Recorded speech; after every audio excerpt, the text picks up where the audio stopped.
ఈ వేదిక ద్వారా తెలియజేస్తున్నాను అధ్యక్ష మనం చిన్నప్పుడు చదువుకున్నాం. ఒక పిట్ట కథ మీకు చెప్పాల్సిన అవసరం ఉంది అధ్యక్ష. రెండు పిల్లులు రొట్టె కథ ఈ ధరణిలో ఉంది. ఏదైతే రెండు పిల్లుల మధ్య ఒక రొట్టె కథ గ్రామీణ ప్రాంతాల్లో కథలుగా చెప్పుకుంటారు అధ్యక్ష. ఆ కథ ఏంటంటే, ఒక రొట్టె ముక్క, రెండు రొట్టె ముక్కలు ఉంటాయి అధ్యక్ష. ఆ రొట్టె ముక్కలో ఒక పిల్లి ఆ సైజ్ ఎక్కువ ఉందని, ఇంకొక పిల్లి ఈ సైజ్ ఎక్కువ ఉందని కోతి పంచాయతీ చేస్తుంది అధ్యక్ష.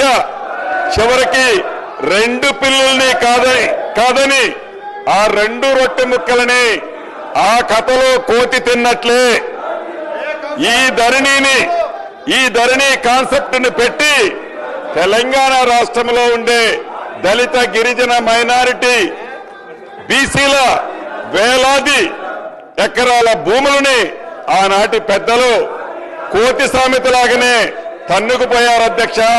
ఈ ధరణిని పెట్టి అదే రకంగా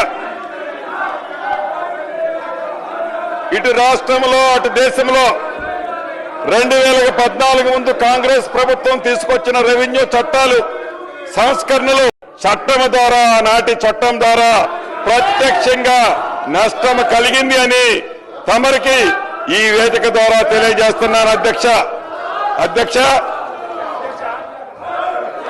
మనం చిన్నప్పుడు చదువుకున్నాం. ఒక పిట్ట కథ మీకు చెప్పాల్సిన అవసరం ఉంది అధ్యక్ష. రెండు పిల్లులు రొట్టె కథ ఈ ధరణిలో ఉంది. ఏదైతే రెండు పిల్లుల మధ్య ఒక రొట్టె కథ గ్రామీణ ప్రాంతాల్లో కథలుగా చెప్పుకుంటారు అధ్యక్ష.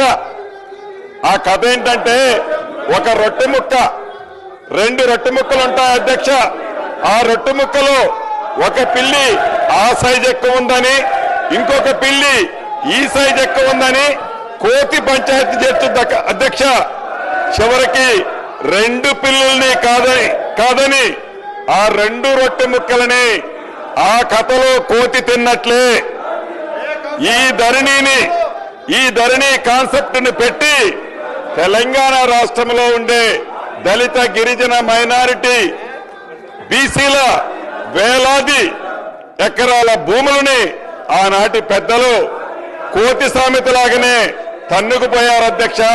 ఈ ధరణిని పెట్టి అదే రకంగా